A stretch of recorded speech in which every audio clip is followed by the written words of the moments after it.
voy a dar un tiempito ahí para que... Vamos a también, voy a tratar de dosificar mi tiempo para darles unos minutos para que ustedes lo intenten solos, se equivoquen. Por eso es de ser posible que tengan ahí en su celular o en su equipo, ¿no? En su laptop, en su computadora, descargar pasos para que ustedes puedan también ahí resolverlo, leerlo, ¿no? Marcar ahí, subrayar, no sé, en su propio material, ¿ya? ¿Cuál va a ser nuestro primer bloque? Vamos a descubrirlo. ¿Cuál va a ser nuestro primer bloque? Acá está. A ver, ya lo van identificando, ¿no? Ujú. Nuestro primer bloque tiene que ver con los aportes del constructivismo. A ver, siempre vienen casuísticas sobre cómo activar los saberes previos, generar el conflicto cognitivo. Así que nosotros queremos que ustedes aseguren ahí la respuesta correcta y sean ¿ya? Muy bien. Cuando hablamos del constructivismo, hablamos de esta postura dentro del campo pedagógico o esta corriente pedagógica que es el que construye su propio aprendizaje, ¿verdad? El estudiante construye su propio aprendizaje. Entonces, esta idea, esta premisa fundamental del constructivismo, que es el estudiante el que construye su propio aprendizaje, con el transcurrir de los años, pues se ha recogido bastantes teorías importantes, digamos, el soporte del constructivismo. Así, dentro del constructivismo estará, por ejemplo, toda la teoría propuesta por Piaget, la que se conoce como teoría psicogenética o teoría del desarrollo cognitivo. También tenemos los aportes, por ejemplo, de David Ausubel, los aportes de Brunner, los aportes de Vygotsky. Eso ustedes ya lo saben, ¿ok? Paso rápido nada más para irnos a la parte práctica. Entonces, por ejemplo, los 4 autores que están ahí en pantalla sostienen que el estudiante es el que construye su propio aprendizaje, pero cada uno tiene un matiz, ¿no? Es decir, todos coinciden en que es el estudiante el protagonista del proceso de aprender, pero cada uno tiene un matiz. Por ejemplo, para Piaget, el estudiante construye su propio aprendizaje, pero a partir de que se enfrente al conflicto cognitivo, ¿no? Que pase por el conflicto cognitivo y llegue al equilibrio cognitivo. Ahí está entonces, digamos, la postura de Piaget, centrada en lo importante que es tanto el desarrollo cognitivo como el conflicto en el proceso de aprendizaje. Después tenemos la postura de Ausubel. En el caso de Ausubel, que defiende la teoría del aprendizaje significativo, para él el estudiante construye su propio aprendizaje. Claro, también, pero a partir de sus saberes previos. Ese es el énfasis que le puso Ausubel. Joana Castillo, por favor, ten cuidado con tu micrófono.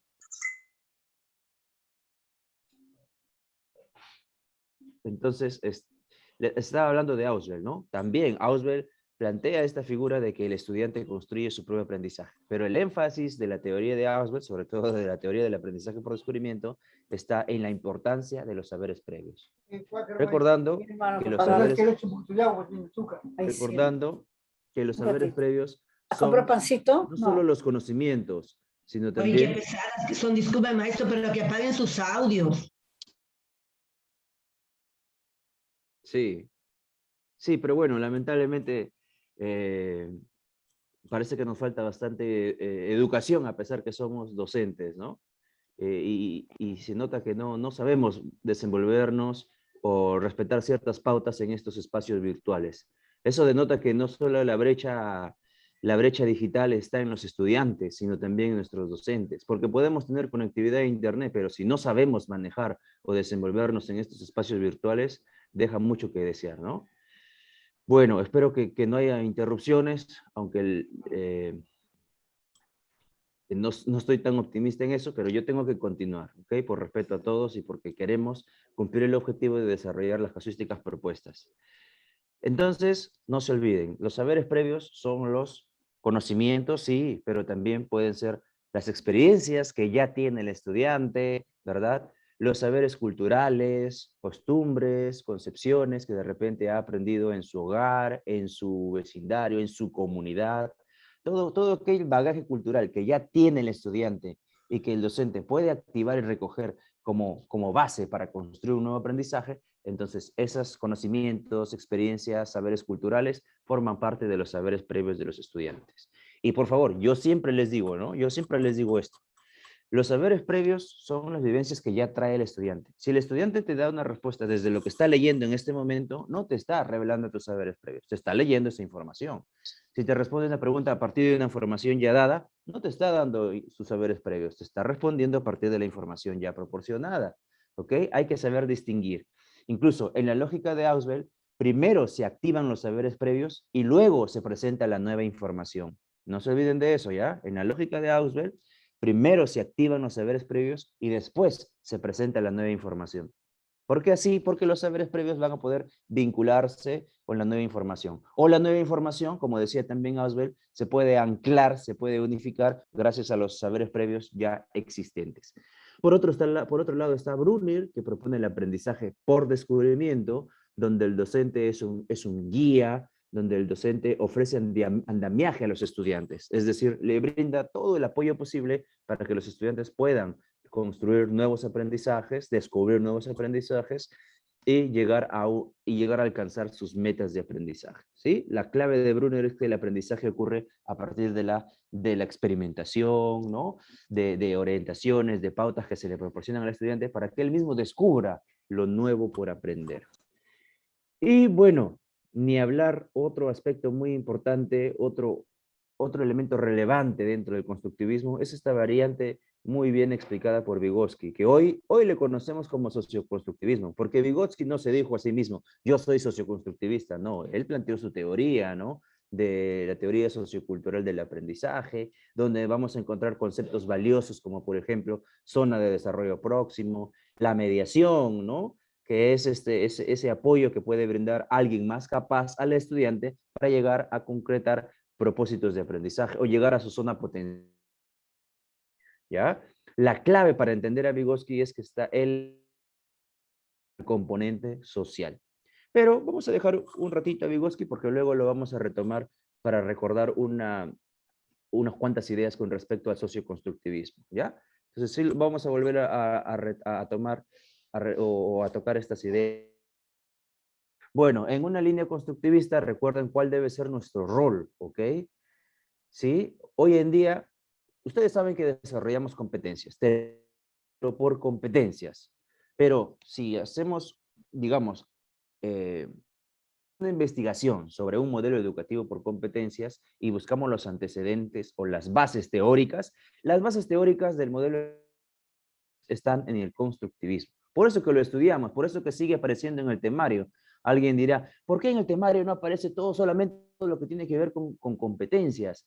Bueno, sí aparece en el temario. Cuando hablamos de constructivismo y socioconstructivismo, hablamos de teóricas que sustentan el modelo educativo por competencias. Entonces sí está, ¿ya? Por eso que repasamos el socioconstructivismo. Bueno, constructivista, los profesores no deben enseñar en el sentido tradicional de dar instrucción, o sea, de que los profesores se y los estudiantes solamente escuchan o copian. Eso no va. ¿Qué debemos hacer entonces? Lo que sí debemos hacer es plantear situaciones en las que de manera activa, ¿no? Que interactúen con el contenido, que lo manipulen, que lo procesen, que utilicen distintos materiales, que interactúen construyendo sus propios aprendizajes. Y recuerden, una última idea ya para pasar a resolver.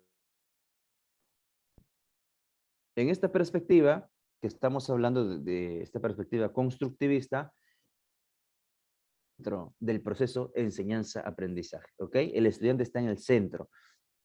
La planificación, el proceso de enseñanza, la evaluación, tienen que estar siempre pensadas y previstas considerando como eje clave al estudiante y sus aprendizajes. Es el protagonista, un sujeto activo en el proceso de aprender, y nosotros somos los mediadores. Lo acompañamos, lo guiamos, lo orientamos durante ese proceso de aprendizaje. Unas ideas así puntuales, vamos a ir a la parte práctica, como les decía, ¿ya? Para esto voy a compartir The Word. Ahí está. Voy a aumentar, a ver, el tamaño. Aquí está. Un poquito más. Ahí, creo que está bien ahí, ¿ya? Así voy a ir marcando. También voy a ir marcando. Seguramente al final algunos maestros querrán las alternativas. Ya la vamos a tener marcada y les enviamos aquí las claves marcadas, ¿ya? A ver. Tenemos la pregunta número 1, que dice, la docente busca que los niños construyan sus propias explicaciones respecto de por qué se separan. ¿Cuál de las siguientes acciones es pertinente para este propósito? Un texto sencillo, acompañado de gráficos para que comprendan por qué ambos líquidos se separan y leérselo. Miren, queremos que los niños, miren, la docente busca, ya esto yo les he enseñado en varias oportunidades con participar con ustedes, que en muchos casos tienen este enunciado, ¿no? La docente busca, a veces dice la docente quiere, a veces dice la docente pretende, ¿correcto? O a veces dice de esta manera, de, ¿ok? Pero bueno, cuando dice la docente busca, la docente quiere, la docente pretende, el propósito que tiene la docente, ¿no? Que los niños construyan sus propias explicaciones. Los niños construyan sus propias explicaciones respecto a por qué el aceite se separan. Entonces queremos que ellos sean los propios protagonistas y constructores de estas explicaciones. ¿Ya? Sería la A, elaborar para ellos un texto sencillo, acompañado de gráficos, para que comprendan por qué ambos líquidos se separan y leérselo. Es una opción, las demás. Comentarles que el aceite y el vinagre son líquidos muy distintos y están compuestos por partículas que atraen unas a otras. Por ello se separan. ¿Qué opinan de la B? Ya la B creo que la vamos descartando, ¿verdad? Espérate para irnos. La B Ay, no. ¿qué Ok. eres tú? El hombre todavía no va a llegar, ha hecho a partir de las 9.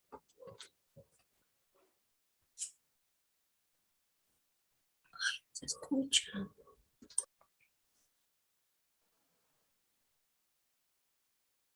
Entonces,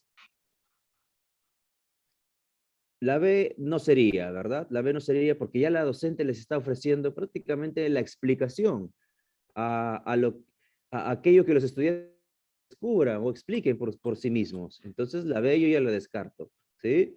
Y la C, ¿qué opinan de la C?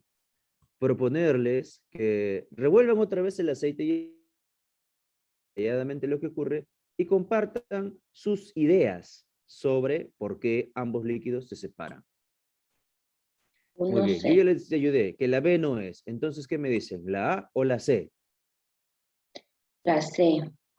La C, muy Sí. bien. Sí, pues, la C, claro, por encima de la A, ¿sí? Por encima de la A. Porque en la A le vamos a brindar un texto para que ellos comprendan, pero más que comprender, queremos que ellos nos den sus ideas, ¿sí?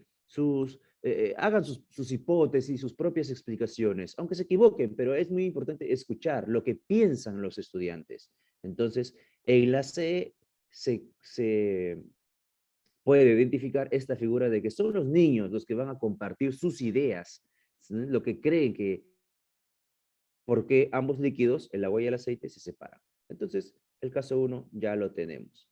Vamos hacia el caso número 2. Vamos hacia el caso número 2. ¿Alguna maestra que quiera leer calando? Un caso ustedes, un caso yo, a ver. O de repente dos yo y uno ustedes para avanzar, ¿ya? ¿Alguien me quiere ayudar a leer el caso 2? Buen día, ¿puedo participar? Claro, maestra. La escuchamos. Ya. Dice, el docente del aula de innovaciones pedagógicas les ha preguntado a los estudiantes si saben qué es un cracker y en qué se diferencia de un hacker. ¿Cuál de las siguientes respuestas no es un saber previo? Alternativa A. Para mí, los crackers son lo mismo que los hackers.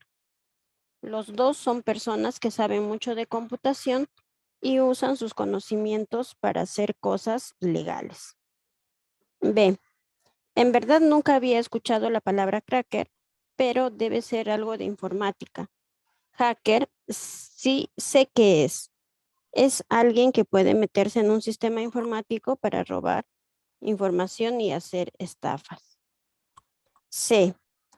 En esta página de internet dice lo siguiente. Los términos hacker y cracker tienen significados diferentes, ya que mientras que el primero alude a aquella persona capaz de introducirse en sistemas informáticos ajenos, el segundo se refiere a que aquel otro lo que hace con fines ilícitos. Ya está, muchas gracias. Muchas gracias, maestra Wendy, ¿verdad? ¿Sí? Jessica. O Jessica, Jessica. Muy bien, gracias, Jessica. ¿Y qué piensan? A ver, miren, ¿cuál no es un saber previo? ¿Ok? O sea, significa que entre las alternativas, sí vamos a encontrar alternativas donde el estudiante nos dice sus saberes previos y hay una que no tiene nada que ver con saberes previos. ¿Ok? A ver, ¿cuál será? ¿Cuál será? La Vamos a C, ir una por maestro. una. La C, ¿ya? Muy Es bien. la C. Voy a marcar la C, ¿ya? Pero vamos a corroborarlo. A ver, miren qué dice el estudiante. Para mí.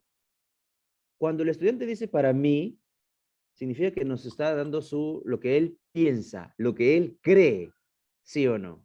Lo que él piensa, lo que él cree, desde su vivencia, lo que ya ha estudiado, no sé. Para mí, los crackers son lo mismo que los hackers. Los dos son personas que saben mucho de computación y usan conocimientos para hacer cosas ilegales, ¿ya? Sí es un saber previo. Estamos buscando cuál no es un saber previo, ¿verdad? La B, ¿qué dice? En verdad nunca había escuchado la palabra cracker, pero debe ser algo de informática. Hacker sí sé qué es, miren, sí sé qué es. Es alguien que puede meterse en un sistema informático para robar información. También nos está revelando sus saberes previos, ¿correcto? Entonces son saberes previos. Alguien dirá, profesor, uy, esta pregunta no la resolví porque decía cracker y yo no sé qué es un cracker, por eso no la resolví. No, no tengan temor a ninguna casuística. Analicen la casuística, ¿sí? Porque es una casuística sobre saberes previos. De repente no sabes que es un cracker, sí sabes que es un hacker, pero no sabes que es un cracker, como el estudiante, ¿no? Pero sí sabes que es un saber previo. Sabes que los saberes previos son ideas que los estudiantes ya tienen, ya traen, las hipótesis que han construido los estudiantes a partir de sus conocimientos previos, de lo que han aprendido de repente en años anteriores, en épocas anteriores, las experiencias vividas en su barrio, en su comunidad, en su escuela, etcétera, ¿ya? En cambio, ¿qué dice la C? En esta página de internet dice lo siguiente: los términos hacker y cracker tienen significados diferentes, y etcétera. ¿Qué está pasando? ¿Nos está revelando un saber previo o nos está diciendo lo que dice una página de internet? Lo último, ¿verdad? Claro. No nos dice lo que él cree o piensa, nos está leyendo lo que está en una página de internet. Por lo tanto, este no es un saber previo. ¿Ya ven? Yo no soy especialista en hackers, en cracker, pero sí sé que es un saber previo. Así que voy para adelante, me enfrento a la pregunta, aplico mis conocimientos pedagógicos. Número 3, a ver, también es sobre saberes previos, ¿ya? La número 3. Dice así: los estudiantes de cuarto grado están realizando diversas actividades relacionadas con la participación ciudadana. Durante el desarrollo de una actividad, la docente busca recoger los saberes previos de los estudiantes sobre lo que entienden por participación ciudadana. Miren, ¿ah? ¿Qué busca la profesora? Miren, otro caso parecido. Estos son casos tipo, ¿sí? Son casos basados en lo que hemos visto en exámenes de ascenso y nombramiento anteriores. Entonces, tiene esta configuración. Nos presentan una situación, luego nos dan lo que busca la profesora o el profesor, ¿no? Busca, quiere. Aquí busca ¿qué? Recoger saberes previos. ¿Sobre qué? Sobre participación ciudadana. ¿Cuál de las siguientes acciones es pertinente para este propósito? A ver, ahí tienen la opción A, que dice invitar al aula a un especialista en el tema de participación ciudadana para que explique cuáles son las distintas instancias a las que los estudiantes podrían ejercer su participación.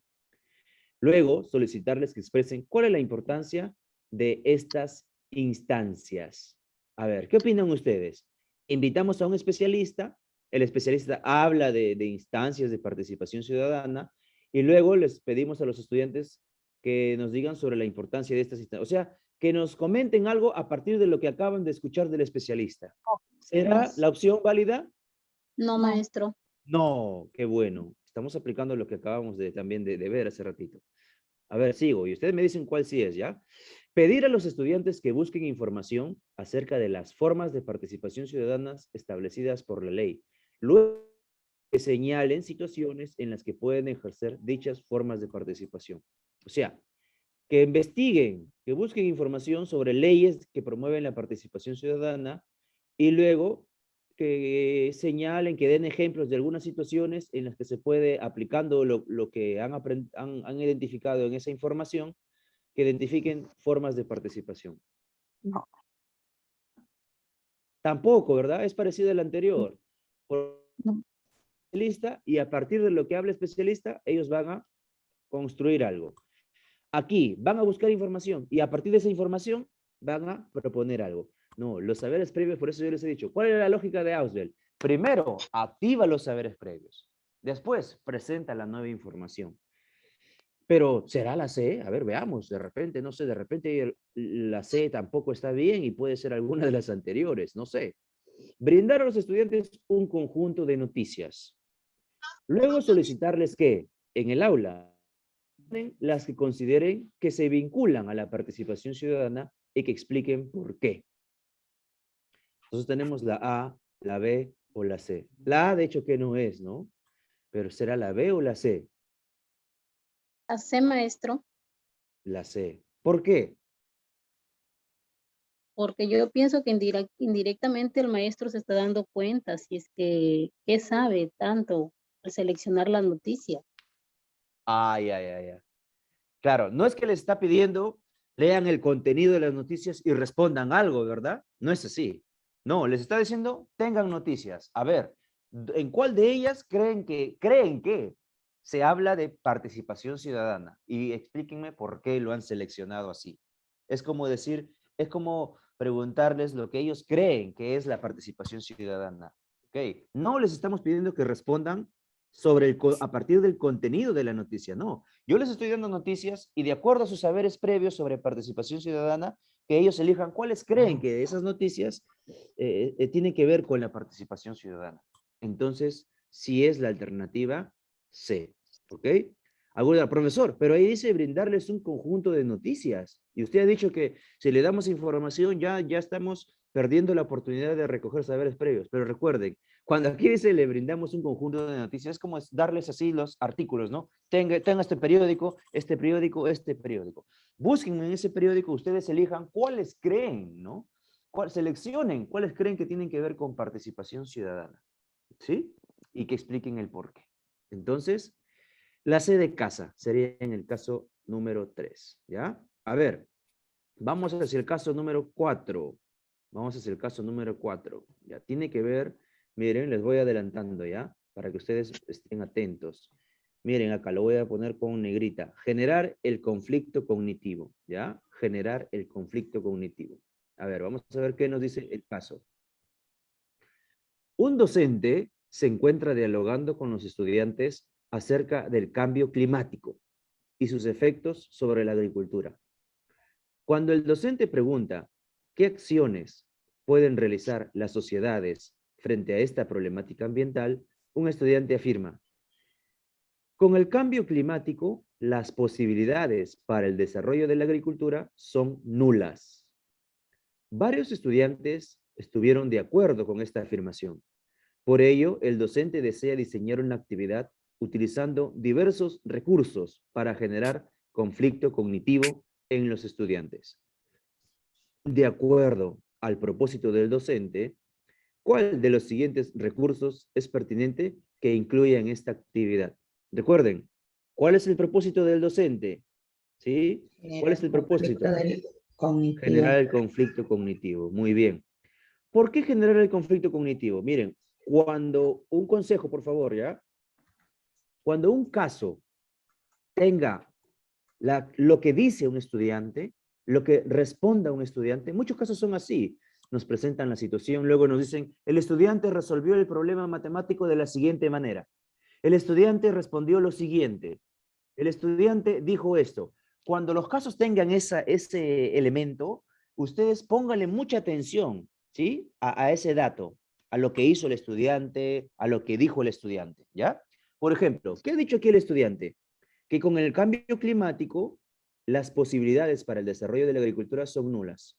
A ver, y por inferencia, el estudiante cree que por el cambio climático ya no va a haber desarrollo de la agricultura, porque esas son nulas, ¿no? No va a haber agricultura, son nulas las posibilidades de la agricultura con el cambio climático. Entonces, ¿qué significa generar el conflicto cognitivo?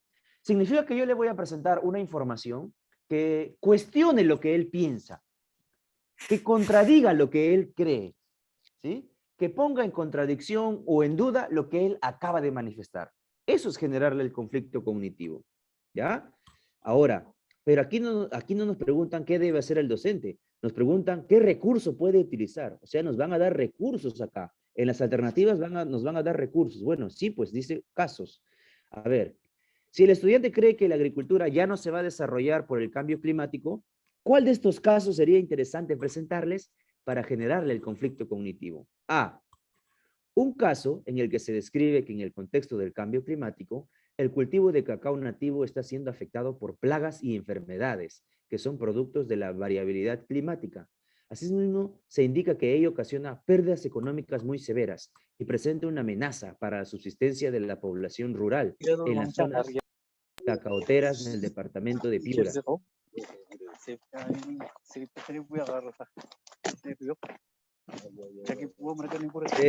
Amigo Mauro, Los no sé si me audios. escuchas. Amigo Mauro, hace rato tu micrófono se está activando y escuchamos tus conversaciones, amigo Mauro. Profesor, apáguele su audio, córtelo al profesor. Sí, pues Pero ya ahí no se nos va a quedar remedio pierde que... tiempo, tiene razón. Yo Más creo que que apagar el se... audio, Retírelo de tenemos la que clase, retirarlo. maestro. Sáquelo, Retírelo de la clase, profesor. Es doctor. muy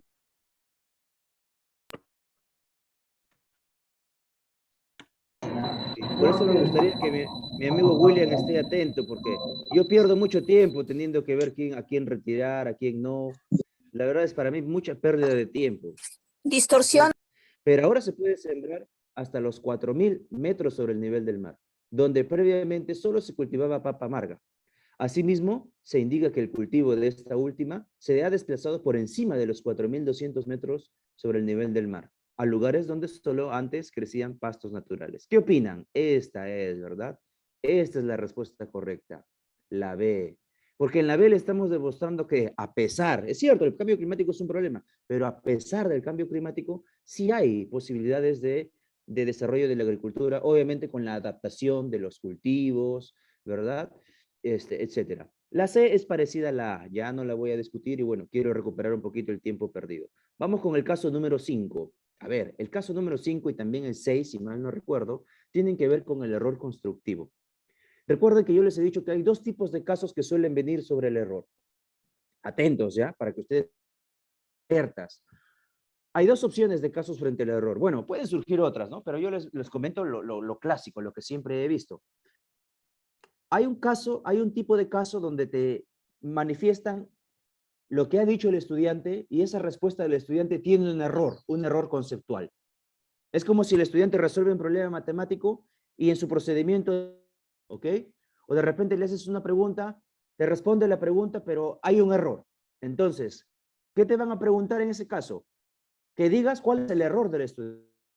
El que ha hecho la prueba quiere ver si tú eres capaz de detectar los errores de tus estudiantes. Quiere evaluar si tú tienes la capacidad de identificar los errores de tus estudiantes. Sean errores conceptuales, errores procedimentales, ¿no? Errores de repente en el razonamiento de los estudiantes, etc. Ese es uno. Segundo ejemplo, o mejor dicho, otro tipo de error. Casi todo lo parecido al anterior. Hay una situación, el estudiante te da una respuesta con un error. No te preguntan cuál es el error del estudiante, sino, frente a ese error, ¿cómo tú le ofrecerías retroalimentación? ¿Qué harías tú para que el estudiante descubra el error, corrige el error, enmiende, ¿no?, el error y pueda avanzando y progresando en sus aprendizajes? ¿Qué les pareció? ¿Sí? Dos tipos de casos con respecto al error. Un caso donde te dan un error del estudiante y te preguntan a ti, a ver, ¿cuál es el error del estudiante? A ver si sabes. Y otro caso igualito, un error del estudiante, pero ya no te preguntan cuál es el error, sino qué tendrías que hacer como docente en el marco de la evaluación formativa y la retroalimentación para que el mismo estudiante encuentre el error, lo corrija, etc. Por ejemplo, vamos a ver, de esos casos es el primero, ¿ya? Durante el desarrollo de una sesión, un docente solicita a los estudiantes que expliquen cómo creen que se realizan los procesos de respiración y fotosíntesis de las plantas. Ya está. A continuación se muestra la respuesta de un estudiante. A ver, la respuesta de un estudiante. Acá dice respiración. Y ahí está dibujada la luna, el oxígeno absorbido por la hojita y el CO2. Y durante el día, acá el dibujito dice que la hojita absorbe CO2 y expulsa oxígeno. Ya está. Abajo pone nutrientes, agua. Y miren acá lo que ha escrito el estudiante. Las plantas utilizan solar para hacer fotosíntesis y respirar solo de noche. Ya, eso es lo que ha dicho un estudiante. Las plantas utilizan la luz solar para hacer fotosíntesis y respirar solo de noche. ¿Cuál es el error que se evidencia en la respuesta del estudiante? Aquí está. Primer ejemplo, ¿no? Lo que les decía. Nos dan la respuesta de un estudiante y nos preguntan cuál es el error. ¿Sí? ¿Cuál es el error aquí? A ver, estamos en la 5. ¿Qué opinan? Creer que las plantas solo respiran de noche. Para que se realice la fotosíntesis se requiere únicamente la luz solar. Creer que tanto la fotosíntesis como la respiración existe un intercambio de gases. No, este no es un error, ¿verdad? No es un error. Muy bien, bueno, está claro, el error está aquí en la letra A. Porque sí, pues las plantas son seres vivos y aunque en el día realizan la fotosíntesis, también, porque son seres vivos y necesitan también respirar para sobrevivir, ¿verdad? Entonces, bueno, facilito. La idea era presentarles, respiran todo el día, ¿verdad, Cueva? La idea era presentarles este caso, donde el estudiante nos da una respuesta con un error y nos van a preguntar al docente cuál es el error. Pero después está el otro tipo de caso que les digo, ¿no? Donde también hay un error, preguntan qué hacer frente a ese error como docentes. ¿Qué le digo al estudiante? ¿Le doy la respuesta de frente, de frente directa? ¿Le digo dónde está su error? Descubra, ¿verdad? ¿Me van entendiendo? La 6. Una docente se encuentra trabajando con sus estudiantes las diferentes formas de generación de energía y aprovechamiento también de ella, ante lo cual Manuel manifiesta, entonces, si hacemos que todo sea eléctrico, ya no habrá emisiones de gases contaminantes y solucionaremos el problema de la contaminación ambiental. Ay, a ver, ¿qué nos ha dicho Manuel? Que si todo ya no hay contaminación. Pregunta, ¿hay un error o no hay un error? Hay un error. Si todo es eléctrico, ya no hay contaminación. Pero de repente, Manuel no está pensando que para generar energía eléctrica también se utilizan grandes motores y máquinas que aún funcionan con combustión y uso de combustibles fósiles, ¿no? Petróleo, gas, etcétera. Entonces, ¿es cierto lo que nos ha dicho? Si todo es eléctrico, ya no hay contaminación. Creo que ahí hay un error, hay algo que tenemos que ayudarle a darse cuenta.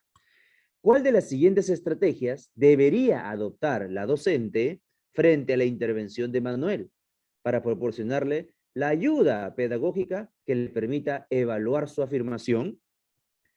A. Explicarle al final de la clase y de manera individual en qué consiste su error, para que no pierda la motivación de seguir participando.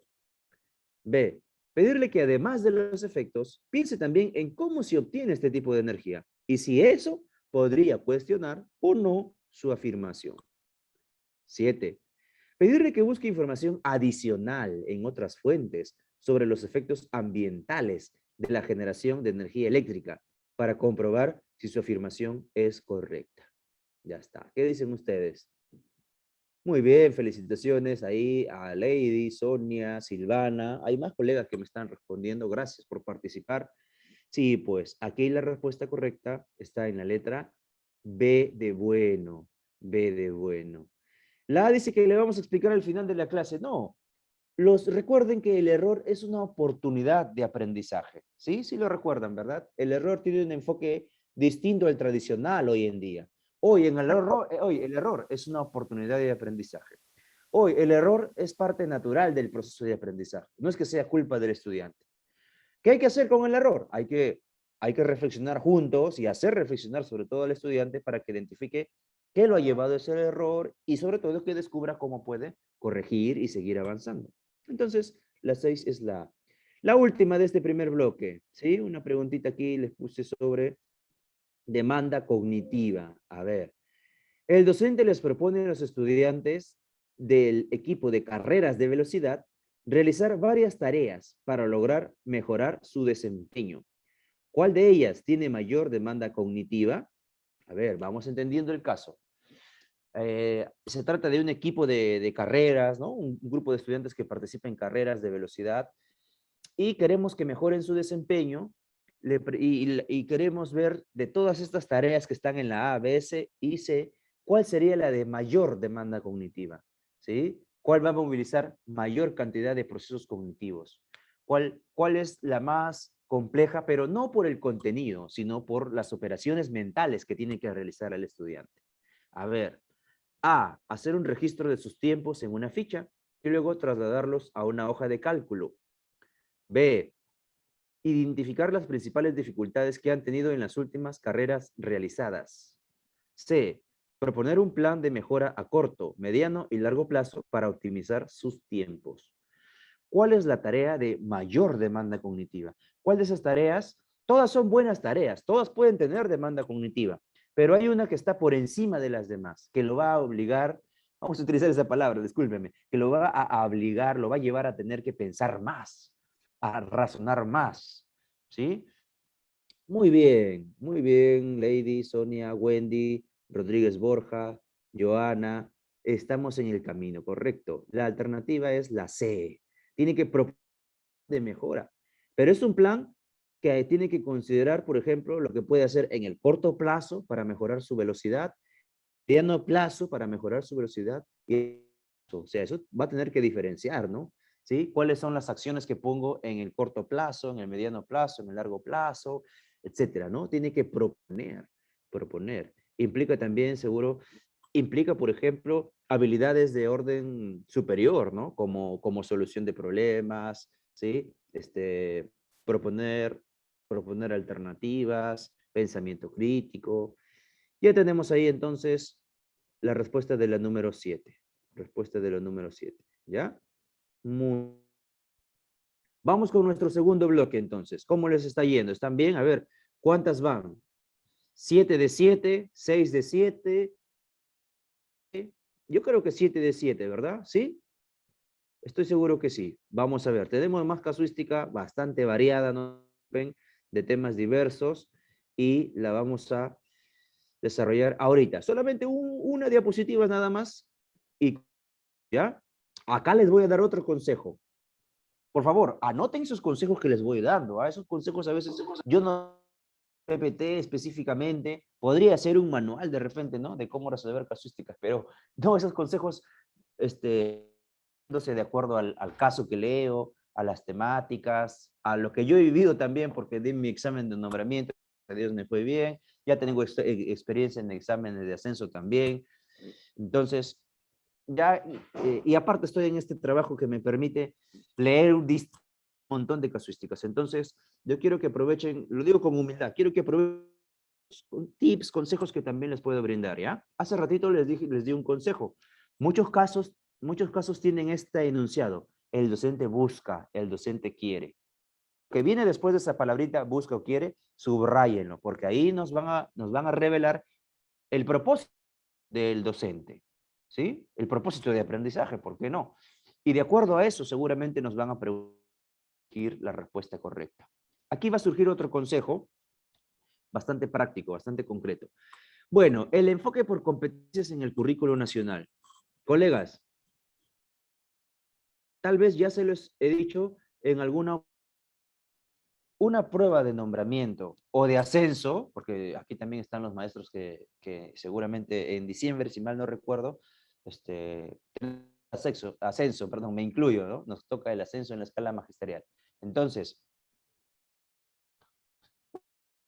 por el Minedu para los docentes una prueba única nacional, llámese prueba única nacional de ingreso magisterial, o llámese prueba única nacional de ascenso en la escala magisterial. Esas pruebas escritas que hace el Minedu son pruebas escritas para poder corroborar qué docentes están más empoderados del enfoque por competencias, ¿correcto?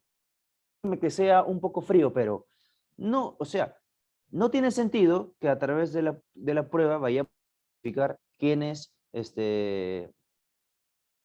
no manejan el enfoque por competencias para que se nombren o para que asciendan. La prueba va a ser para poder corroborar qué docentes están más preparados en el modelo que propone el Minedu. Puesto actualmente es un modelo educativo por competencias. Entonces, ustedes se van a enfrentar, mejor dicho, a una prueba que va a evaluar si ustedes están empoderados, si manejan bien el modelo educativo por competencias. Ahora, ¿en qué documento está expresado? ¿En qué documento está expresado este modelo educativo por competencias? A ver, opción A, el marco docente. Opción B, el Currículo Nacional de la Educación Básica. Opción C, la Ley de la Carrera Pública Magisterial. ¿En cuál de las tres opciones está expresado este modelo educativo por competencias que para nosotros los que ejecutamos al fin de cuentas el proceso de enseñanza-aprendizaje? Muy bien, Ana, muy bien, Jarawi. Ahí veo que están atentas a lo que estoy diciendo. Claro, en el currículo nacional, ahí está la propuesta pedagógica para nuestro sistema educativo, que se centra en el desarrollo de competencias. Por eso es muy importante entender el currículo nacional. Voy a atreverme a lo siguiente, con un esquema, tratar de resumir el currículo nacional. ¿Qué les parece? Con un solo esquema voy a tratar de resumir el currículo nacional. El currículo nacional que tenemos actualmente nos propone un perfil de egreso. Un perfil de egreso que logren los estudiantes al término de su educación básica. ¿Sí?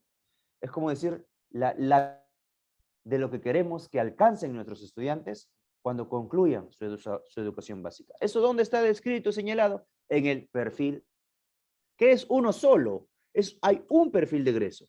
Lo que pasa es que el perfil de egreso está conformado por 11 aprendizajes claves, que se desarrollan con todas o se relacionan, perdón, con todas las competencias que se desarrollan en los estudiantes desde la propuesta del currículo nacional. ¿Cómo hacer que a futuro, porque ahorita no creo que los estudiantes estén egresando con las características que señala el perfil, ¿no? A futuro.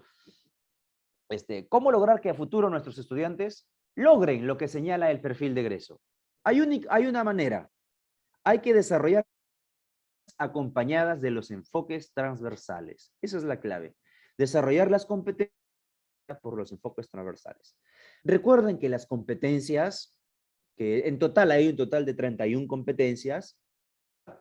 Claro que hay un grupo específico que se desarrolla en inicial, solo en inicial. Hay otras competencias que se desarrollan, las de inicial más otras más en primaria, y en secundaria hay otro grupo también que se agrega. En total hay 31 competencias. Bueno, 31 competencias están organizadas por área, más 2 competencias que son transversales. ¿Sí? ¿Se acuerdan o no?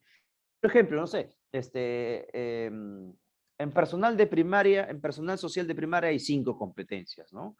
O en DPCC de primaria hay 2 competencias. En matemática, en primaria y secundaria hay 4 competencias, ¿sí? Están organizadas por área. Pero hay 2 competencias transversales. Competencia 28, se desenvuelven entornos virtuales generados por las TICs. Competencia 29, gestiona su aprendizaje de manera autónoma. Son competencias que podemos desarrollar en todas las áreas, ¿no? En paralelo a las otras competencias, las competencias de cada área. Toda competencia tiene sus capacidades. También cada competencia tiene sus estándares. Cada competencia tiene sus desempeños. Cada competencia tiene sus estándares de aprendizaje por ciclo. Cada competencia tiene sus desempeños por cada grado. ¿Correcto? ¿Qué definición nos propone actualmente el currículo para competencias? Según el currículo nacional, una competencia, miren, es la facultad de usar de manera combinada un conjunto de capacidades a fin de lograr un propósito específico en una situación determinada, actuando con pertinencia y sentido ético. Eso es lo que propone el currículo sobre competencias. Pero quiero quedarme con la primera parte. O sea, cuando el estudiante desarrolla una competencia, no moviliza solo una, sino un conjunto de capacidades, ¿no? Al enfrentarse al problema, el reto, o para utiliza esas capacidades para elaborar una producción determinada, situación. Eso es importante. Les decía, para llegar al perfil de egreso hay que desarrollar las competencias más los enfoques transversales. ¿Se acuerdan de los enfoques? ¿Verdad? Ahí están en pantalla.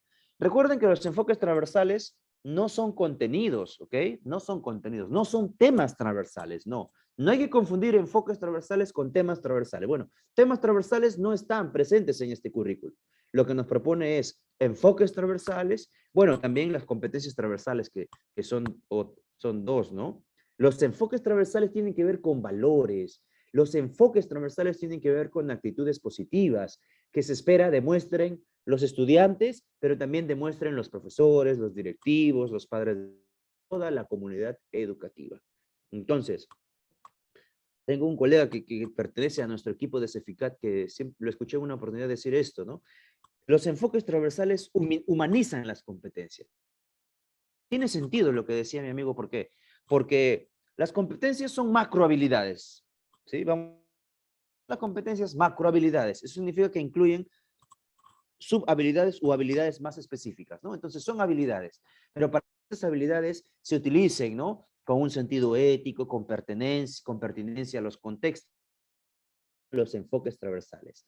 Hacen alusión a valores que deben demostrarse en la dinámica diaria de la escuela y que poner en práctica durante el desarrollo de las competencias. Bueno, ¿cuál es el consejo en este bloque? El consejo en este bloque es este. Por favor, préstenme atención, ¿ya? Voy a leer el consejo y quisiera que ustedes me digan cómo lo entienden este consejo. O si no lo entienden, bueno, yo les tengo que ayudar a entenderlo, ¿ya? A ver, el consejo es este. Asegurarse de tener una comprensión cabal de las competencias que desarrollan nuestros estudiantes. Este es mi consejo para ustedes hoy. Y bueno, creo que faltan algunas semanas, ¿no? Para el examen. Entonces, creo que algo de 3 semanas. Tú tienes que ir a dar tu examen, o bueno, de ascenso faltan más, ¿no? De ascenso falta varias más semanas, pero tú vas a ir a dar tu examen de nombramiento de ascenso y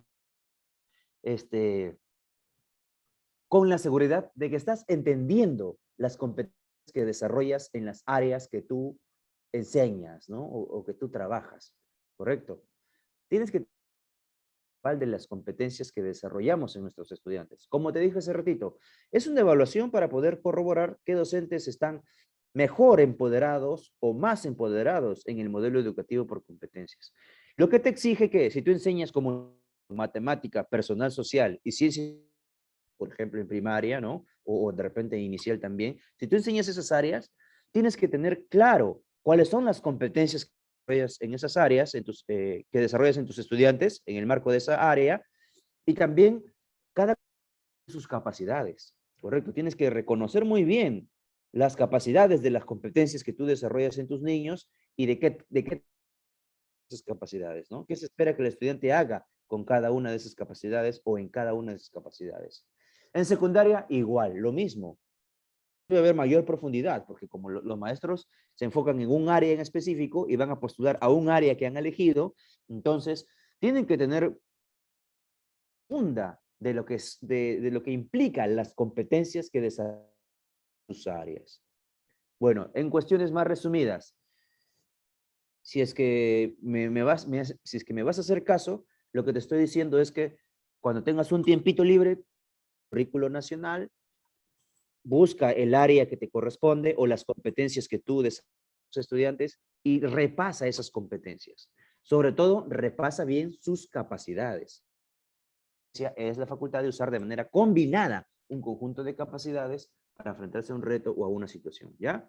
Bueno, no, en los casos seguramente les voy a seguir dando algunos argumentos de por qué es importante el consejo, ¿ya?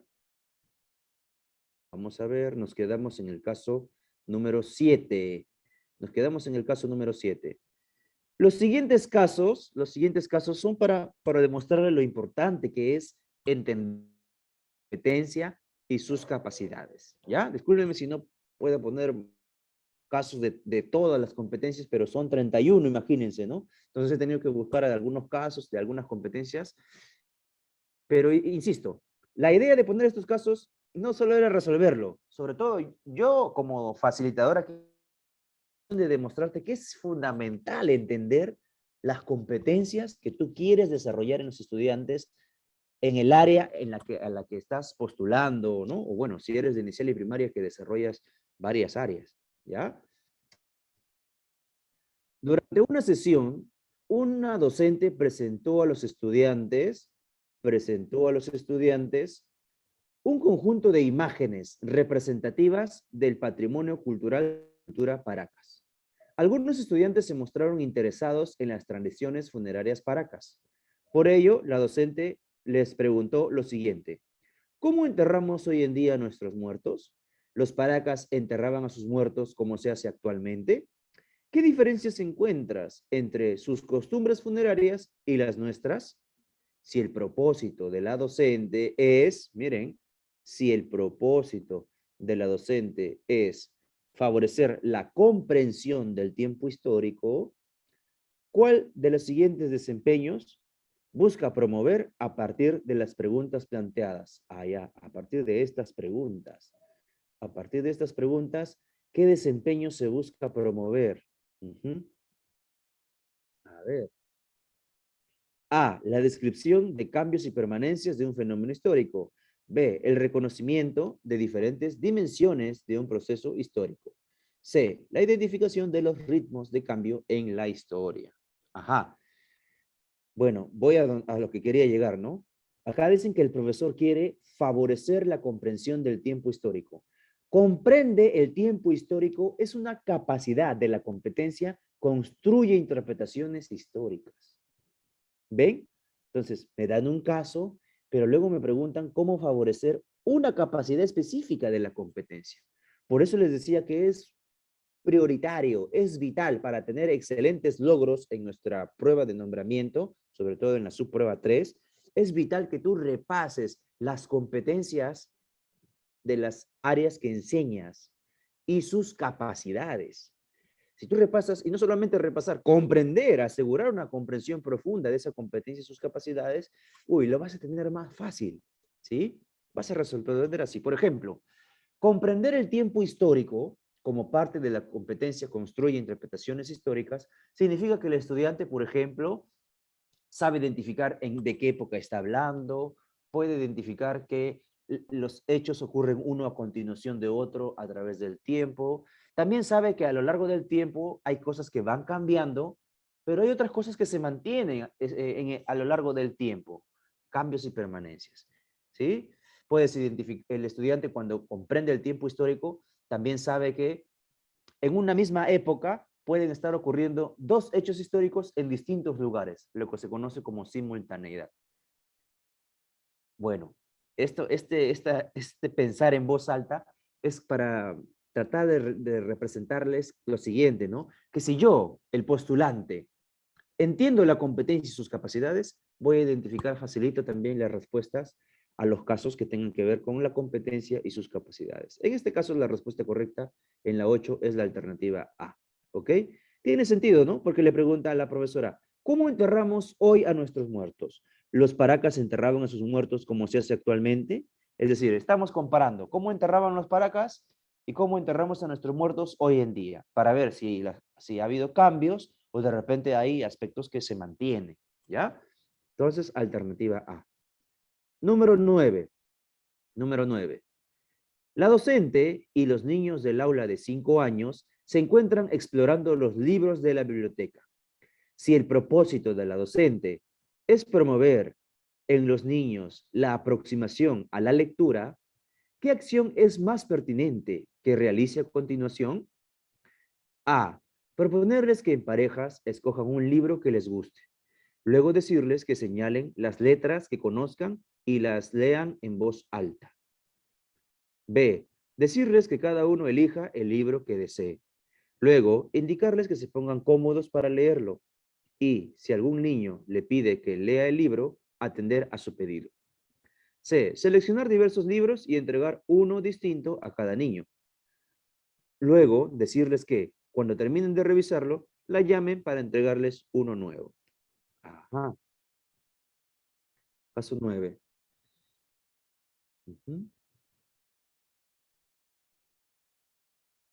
A ver qué dicen. ¿Qué opinan de este caso número 9?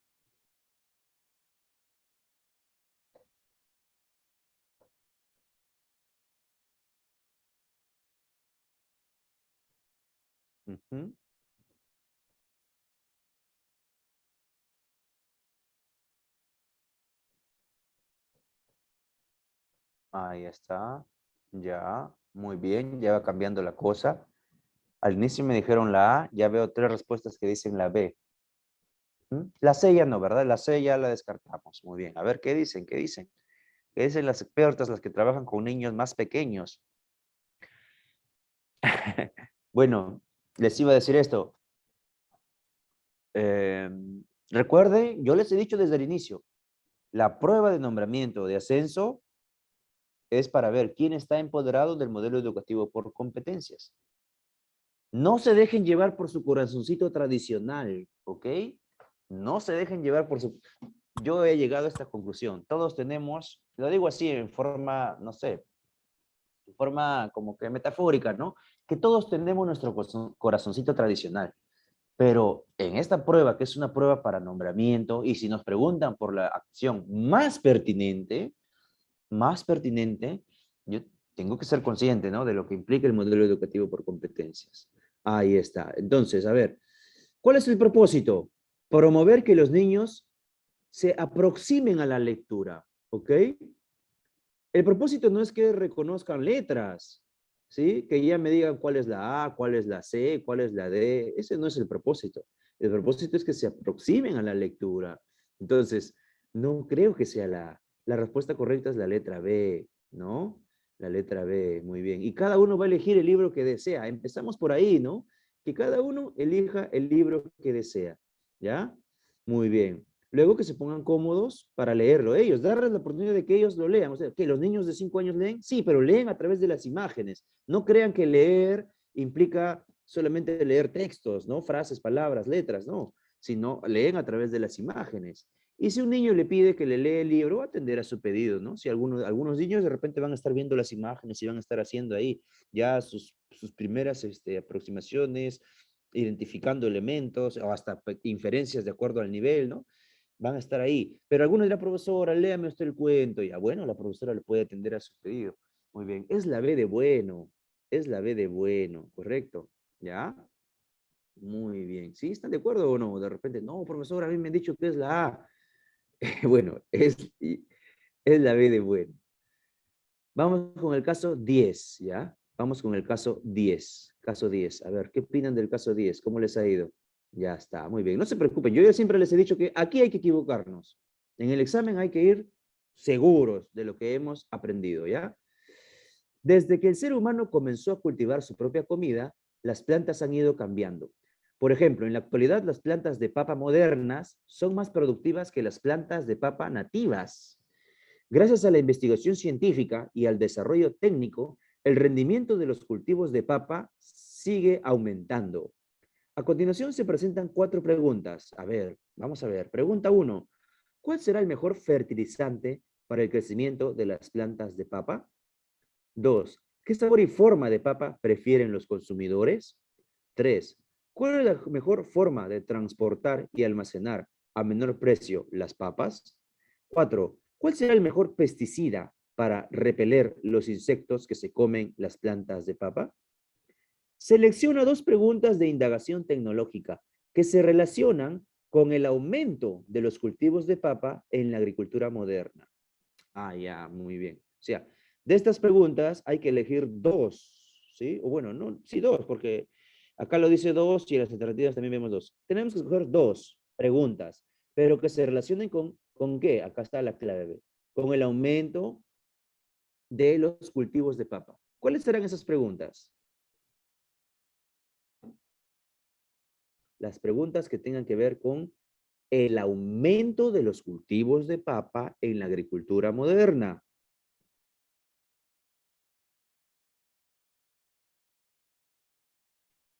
A ver, ¿cuál de estas preguntas tiene que ver con el aumento de la producción de papa? ¿Cuál será el mejor fertilizante para el crecimiento de las plantas de papa? ¿No? Fertilización de los suelos para posibilitar una cosecha de papa. Yo creo que sí. Sabor y forma tiene que ver con el aumento. ¿Qué sabor y forma de papa prefieren los consumidores? No. ¿Cuál es la mejor forma de almacenar a menor precio las papas?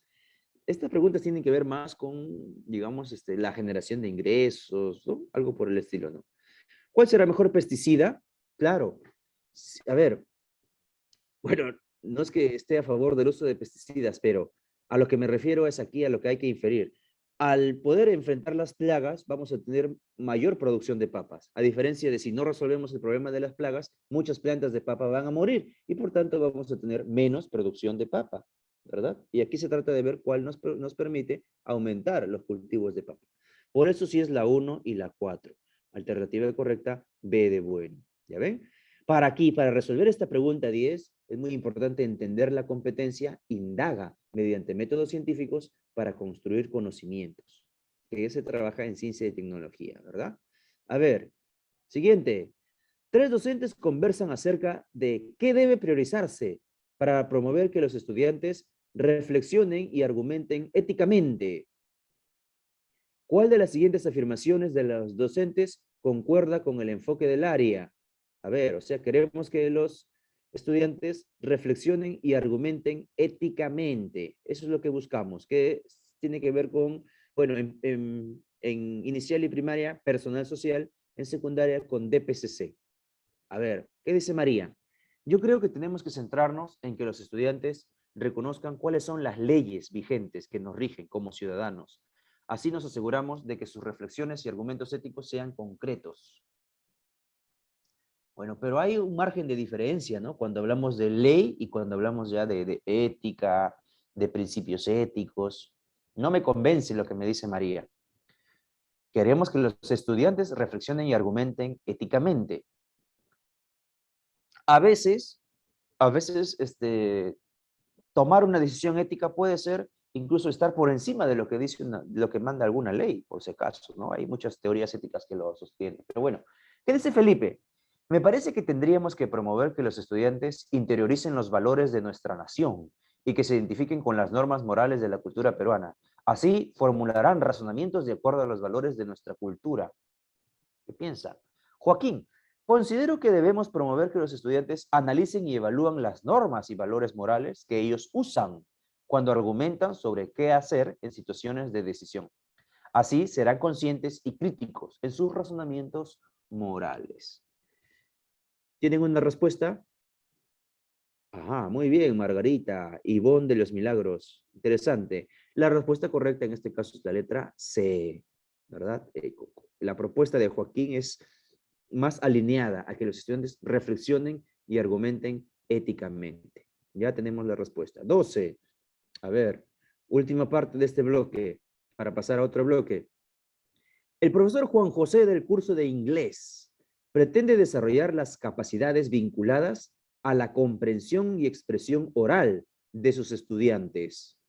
Para ello, utiliza la estrategia del diálogo sobre el tema de las redes sociales, específicamente sobre el uso que le damos al Facebook.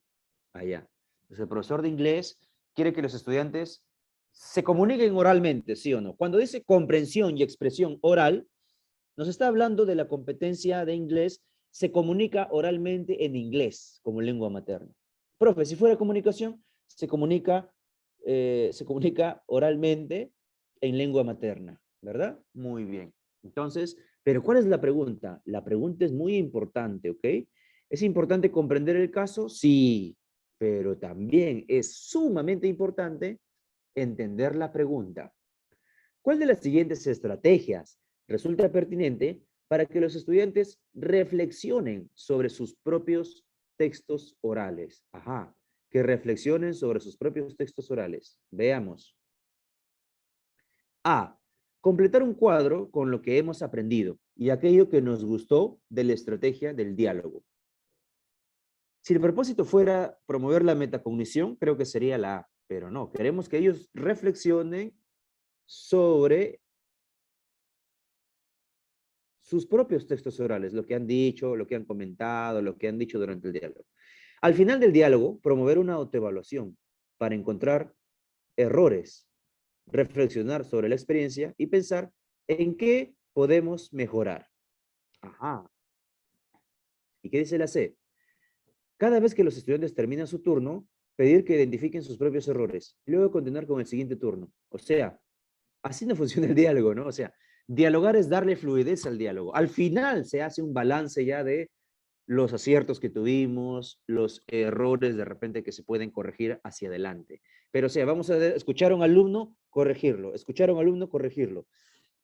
Aunque parecería conveniente, pero recuerden que es la estrategia del diálogo y el diálogo tiene que tener fluidez, ¿no? Darle secuencia al diálogo. Hasta que haya un momento donde hacemos un balance, un corte para reflexionar sobre lo que hemos logrado, lo que tenemos que mejorar. A ver, ¿están de acuerdo conmigo en que la respuesta es la B o no? Sí, ¿verdad? Muy bien, la respuesta correcta aquí es la B. Que cada uno, ¿no? Se autoevalúe para encontrar de repente los aspectos para mejorar, ¿no? Y pensar en cómo se puede mejorar. Sí está de acuerdo mi amiga Lilibet Cornejo. Gracias, Lilibet, porque me permites darle validez a la respuesta y poder continuar. Entonces nos quedamos en el caso número 12. Ya estamos en la mitad. Estamos avanzando bien. Creo que vamos a concretar todo en el tiempo idóneo. Les propongo un bloque más, ¿ya? A ver, ahora, cuéntenme, ¿cómo van? ¿Cómo les va? ¿Cómo están en sus aciertos, sus errores? ¿Han identificado dónde están sus errores, lo que tenían que corregir? ¿Sí? ¿Quieren que sigamos resolviendo o no? Vamos, díganme.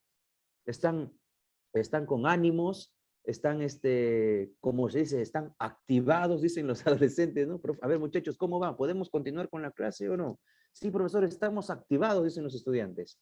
Sí, gracias. Entonces, continuemos para adelante, ¿no? Hay que seguir resolviendo, hay que seguir practicando.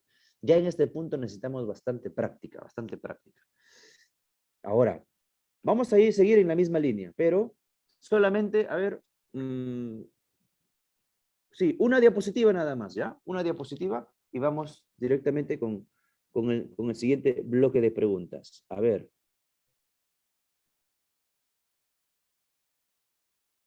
Vamos a recordar ideas importantes sobre el socioconstructivismo y luego pasamos a la práctica, ¿ya? Solamente es una diapositiva. Una diapositiva. A ver, ¿dónde está mi diapositiva? Aquí está. Ahí debe estar apareciendo. Muy bien. Ustedes ya saben que cuando hablamos de constructivismo nos referimos sobre todo a la propuesta de Vygotsky. ¿Recuerdan cuál era la idea principal de Vygotsky? Es constructivista, o sea, sí, considera que el estudiante construye su propio aprendizaje. Es constructivista. Tiene un énfasis en algo, ¿sí? ¿En qué le pone peso Lev Vygotsky? En que el estudiante construye su propio aprendizaje a partir de la interacción con los demás. La interacción con los demás, ¿ya? Entonces, no se olviden. Bueno, las relaciones sociales en el proceso de aprendizaje, exacto, eso, ¿verdad? Muy bien. Bueno, entonces, el socioconstructivismo ha dado muchos aportes a la pedagogía contemporánea, incluso al modelo educativo por competencias. Déjenme decirles que nuestro currículo nacional, teóricamente, es un currículo socioconstructivista, ¿ok? Si alguna vez conversan, a ver, tengo un colega de Colombia con los que hablo de pedagogía y de nuestros currículos, y él me ha preguntado en qué pedagogía nuestro currículo, y yo no sabía qué decirle. Bueno, cuando tengas esa charla pedagógica, dile que nuestro currículo es socioconstructivista. El desarrollo de competencias, pero la base, una de las bases claves es el socioconstructivismo. Entonces, ¿pero qué implica este socioconstructivismo? Por ejemplo, implica que el docente sea el mediador. Pero recuerda que el mediador no es el que expone toda la información de manera acabada. El mediador es el que orienta al estudiante, el que lo las actividades para que el estudiante se vaya desenvolviendo de manera cada vez más autónoma. ¿Entienden? Entonces, hay que ver que la principal función del mediador es orientar al estudiante para que de él mismo, de manera a sus aprendizajes. Pero ahí va a haber una interacción que permite la construcción de aprendizajes. El socioconstructivismo también nos da este consejo, ¿no? Que va a ser importante ofrecer ayuda oportuna al estudiante. Hay que ser conscientes que si hablamos de que la interacción es la clave para el aprendizaje, desde el punto de vista social, las relaciones interpersonales, las relaciones sociales son claves en el proceso de aprendizaje, entonces va a ser muy importante, por ejemplo, trabajar en equipos, ¿no? Hoy se habla mucho de las comunidades de aprendizaje, ¿no? En los entornos virtuales. Entonces, promover el trabajo en comunidades de aprendizaje es también una aplicación del socioconstructivismo. Pero es también, formamos grupos, considerar a los estudiantes más hábiles como apoyos para sus compañeros. Porque cuando Vygotsky, próximo, decía que allí ocurre la mediación y que la mediación al estudiante la puede dar alguien más capaz. Puede ser el docente, es el docente por excelencia, pero también puede ser un compañero más hábil, ¿ok? No se olviden, ¿sí? Vamos a formar equipos, pero que los equipos sean heterogéneos, que incluyan estudiantes con distintas características y habilidades. Bueno, más implicancias del constructivismo, del socioconstructivismo, perdón, en nuestra práctica pedagógica, es que también hay que tener en cuenta el contexto y utilizar el lenguaje como herramienta de aprendizaje. Como ya ideas claves, vamos a la parte práctica, porque ustedes me han dicho que quieren seguir resolviendo casuísticas. Vamos, ¿dónde está? Acá. Estas casuísticas son sobre el docente como mediador, sobre el trabajo en equipo, al socioconstructivismo, ¿ya? Caso número 13. A ver, caso número 13. Dice así, matemática, un docente propone a sus estudiantes resolver una situación problemática en grupos. Para ello, los estudiantes se ubican en diversos lugares. Algunos grupos permanecen en sus sitios y discuten sobre las formas de solucionar. Otros grupos se han dirigido a la biblioteca del aula para revisar algunos libros y otros grupos se han sentado en el piso para realizar grafo que les permita resolver la situación. Mientras tanto, el docente se desplaza por el aula oriental. Este clima de aula favorece el aprendizaje. ¿Por qué? A ver, bueno, y aquí...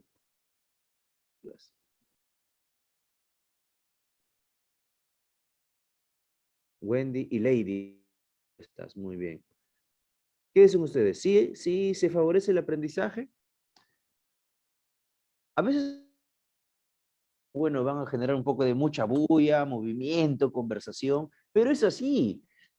Sí, en la línea social, los estudiantes tienen que conversar, tienen que interactuar, tienen que hablar entre ellos, escuchar una idea, a esa idea agregarle algo, así se va a aprendizaje desde una postura socioconstructivista, ¿correcto? Entonces, más allá del aparente desorden, eso sí estoy de acuerdo con la respuesta que me dan ahí en el chat. Aquí la respuesta es la D. Sí, porque los estudiantes ponen en práctica sus diferentes situaciones, más allá del aparente desorden, ¿ok? Entonces, la respuesta aquí es la D. Estaba en la letra D de dado. Correcto. Seguimos. Uno de los grupos ha decidido exponer sobre en la IE se propague el virus del dengue. ¿Ya? O sea, hay un grupo que va a exponer medidas para prevenir el dengue. Sin embargo, el docente y el grupo han preparado su presentación individualmente, sin compartir la información que han encontrado. Por esta razón, él busca que estos estudiantes reflexionen sobre la importancia de recopilar fuentes de información trabajando en equipo. Ajá, o sea, El trabajo fue en equipo, pero resultó que los estudiantes se inclinaron por hacerlo individual, a pesar de que la idea era fomentar el trabajo en equipo. Entonces, queremos que reflexionen sobre la importancia de recopilar las fuentes y de acciones pedagógicas es más adecuada para ello. Voy a ver, ¿qué me dicen en el chat? Ya está, ya veo ahí una posible respuesta. Será la A, indicar. El profesor les dice a los alumnos, queremos que reflexionen ellos, pero la A dice indicarles que la información que ha recopilado no es suficiente para la exposición, luego facilitarles más fuentes para que cuenten con una mayor cantidad. ¿Y cuándo van a reflexionar sobre cómo trabajar en equipo? No es la A, ¿ok? Además, el profesor está haciendo todo en la A. Recuerden que el protagonista tiene que ser el estudiante. La B, solicitar que expliquen. ¿Por qué han recopilado la información individualmente? A ver, cuéntenme, ¿por qué lo han hecho individualmente? Luego, proponer que, basándose en criterios de relevancia y pertinencia, decidan entre todos cómo pueden organizar dicha información para exponerla. Ah, ya, muy bien. C. Pedir que ensayen su exposición tal y como la han planificado para que se den cuenta de su error. Luego dialogar con los integrantes del grupo para solicitar que realicen el proceso de búsqueda de información nuevamente. O sea, dejar que avancen y al final decirles que está un error y empezar el proceso desde un inicio, ¿esa será una opción válida? No, recuerden que la evaluación informativa, ¿qué dice? Hay que intervenir en el momento oportuno, ¿no? Para que los estudiantes se dan cuenta de lo que tienen que corregir cuando aún hay tiempo de mejorarlo y ganamos tiempo, maximizamos el tiempo para el aprendizaje. Por ello, la mejor respuesta, la más adecuada, está en la alternativa B de bueno. B de bueno. A ver. La 15. Propone la siguiente situación problemática. José paga una deuda con monedas de 2 y 5 soles. Excede a las de 5 en 15. Y el monto de dinero que pagó con las monedas de 5 es el doble de lo que pagó con las monedas de 2. ¿Cuánto pagó en total? Luego de realizar las actividades necesarias para asegurar la comprensión de la situación, les pide que resuelvan en grupos. El docente acompaña el trabajo de los grupos y al llegar a uno de esos grupos, se da cuenta de que los estudiantes no han logrado ninguna progresión. ¿Cuál de las siguientes acciones es pertinente para orientar a dicho grupo en la resolución de la situación? ¿Qué debe ayudar a los estudiantes a que resuelvan la situación? A, B o C. O C.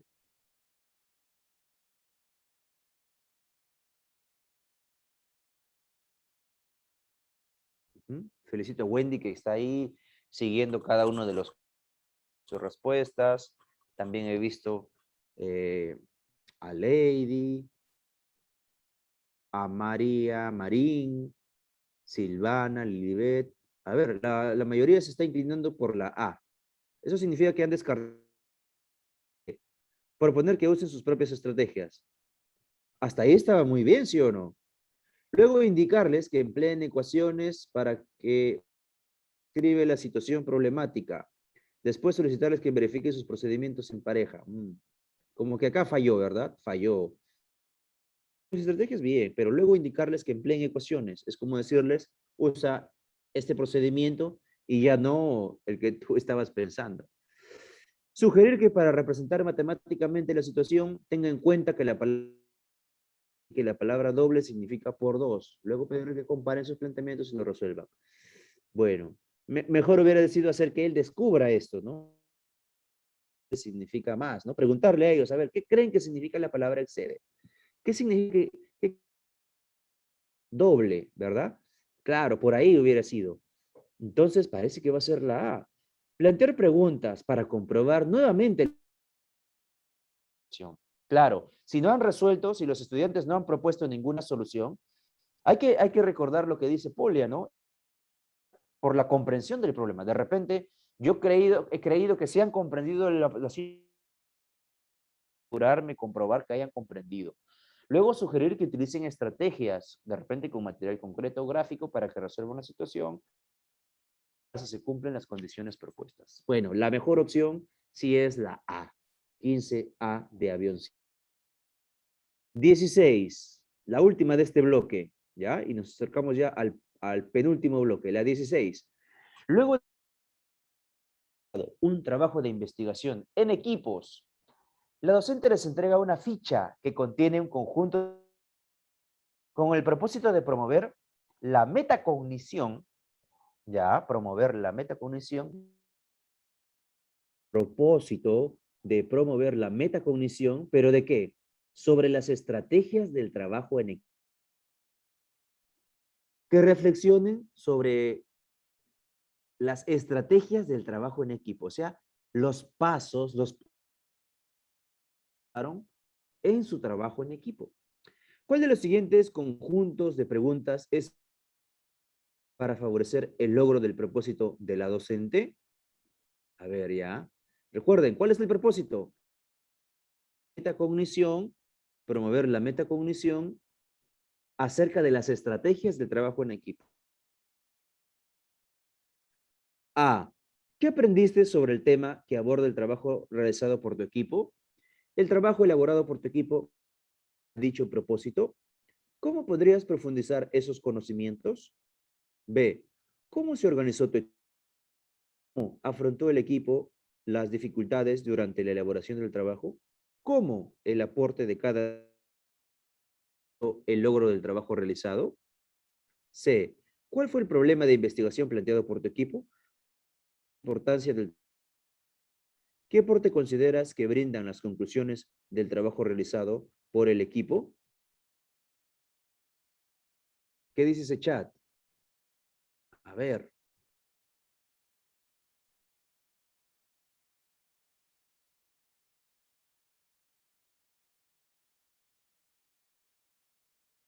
Ujú. Claro.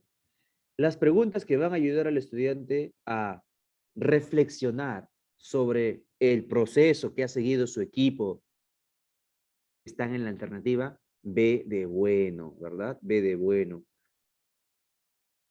¿Cómo afrontó el equipo las dificultades? Ahí están, recuerden, metacognición sobre las estrategias. ¿Recuerdan las estrategias o no? ¿Cómo realizar el proceso de aprendizaje? En este caso, ¿cómo realizar el trabajo en equipo? Por eso, ahí hay un... ¿Cómo se organizó tu equipo? ¿Cómo afrontó las dificultades? ¿Cómo el aporte de cada miembro enriqueció el logro del trabajo? Una metacognición sobre las estrategias, ¿sí? Entonces, B de bueno. Listo, entonces ya tenemos nuestro tercer bloque completito. A ver, ahora, ¿de qué tratará este bloque? El penúltimo, vamos a descubrirlo. Son 2 o 3 diapositivas y nos vamos a resolver los casos, ¿ya? Resolvemos los casos. A ver, nuestro último bloque es sobre evaluación formativa. Pero no voy a teorizar, ¿ya? No voy a hablar de que en los 60 escriben, empezó evaluación formativa. No voy a hablar de lo que ahora dice Rebeca Nijovic en sus libros. No, no voy a ser teórico. La evaluación formativa implica en la práctica. O sea,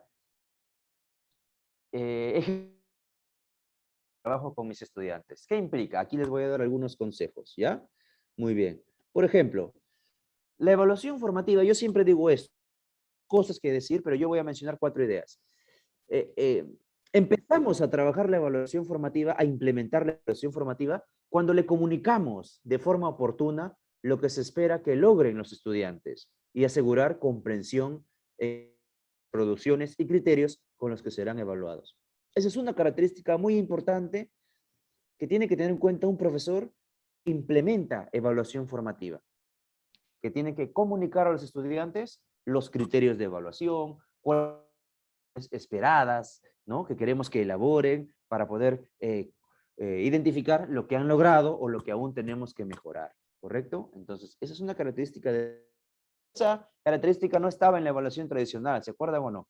En la evaluación tradicional, el docente centraba su trabajo en el desarrollo de contenidos y luego implementar pruebas para corroborar si el estudiante había aprendido de memoria los contenidos, ¿correcto? En cambio, en evaluación formativa, ¿qué hacemos? ¿Qué hacemos? Empezamos conversando con los estudiantes sobre lo que queremos lograr, ¿no? Las producciones que ellos van a elaborar durante el proceso de aprendizaje y qué criterios tienen que tener en cuenta. O sea, el estudiante se entera de cómo va a ser evaluado. Pero ¿qué más? Decimos que la evaluación formativa es constante, es permanente, ¿sí o no? Eso significa que hay que, como parte de la evaluación formativa, hay que hacer seguimiento de los progresos o dificultades del estudiante durante el proceso de aprendizaje para intervenir de manera oportuna. Claro, pues, porque siempre decimos, la evaluación formativa es permanente, la evaluación formativa ocurre durante todo el proceso. Entonces, eso significa que cuando el profesor tiene un enfoque formativo de la evaluación, lo que hace es acompañar y seguir lo que están haciendo los estudiantes, detectar los logros, los avances o detectar dificultades y aprovechar ese momento para darle una oportunidad al estudiante de superar esa dificultad y poder avanzar. Dentro de la evaluación formativa, también es importante promover la autoevaluación y coevaluación de los estudiantes para que aprendan a evaluar su producto o actuación utilizando los criterios de evaluación, puesto que ellos les permitirá monitorear por sí mismos sus avances y tomar decisiones con respecto a su aprendizaje. Queremos que los estudiantes sean cada vez más autónomos, entonces necesitamos fomentar la autoevaluación. Que los criterios de evaluación que yo les he planteado, ellos los utilicen, esos criterios, para autoevaluar sus producciones o actuaciones y se den cuenta de lo que de repente han logrado o lo que se puede mejorar. Y otro componente clave de la evaluación formativa es la retroalimentación, ¿sí?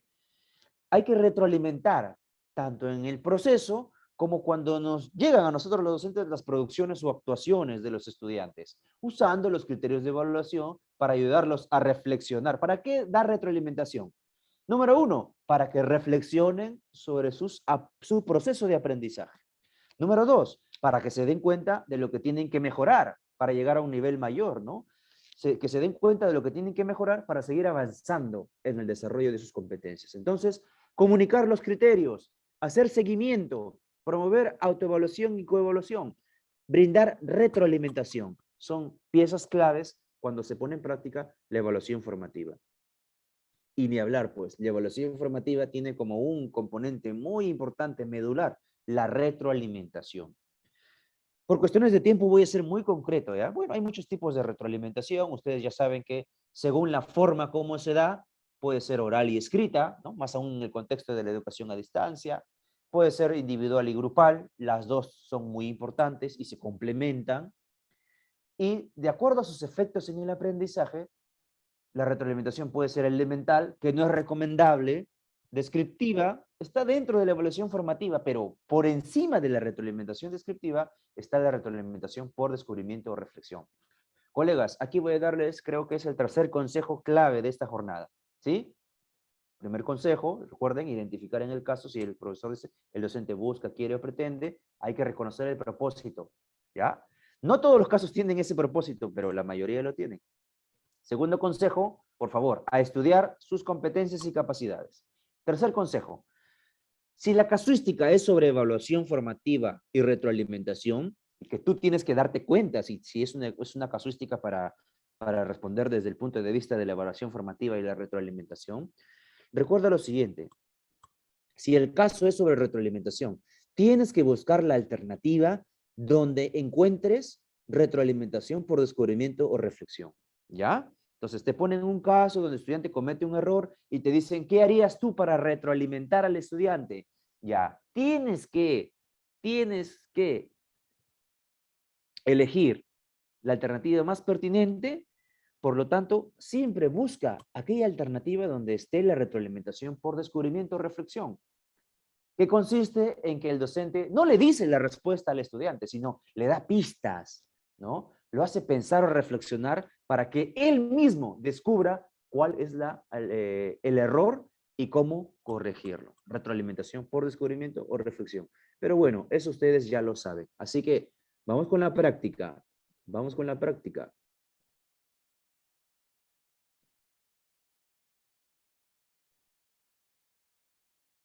Muy bien. Entonces nos quedamos aquí, ¿no? 17. Una docente del nivel inicial va a realizar una evaluación con el propósito de orientar el proceso de enseñanza y aprendizaje y la toma de decisiones oportuna para que los estudiantes alcancen los aprendizajes previstos. ¿Cuál de las siguientes acciones pedagógicas es más pertinente para lograr dicho propósito? Ajá. ¿Qué me dicen? Ya está.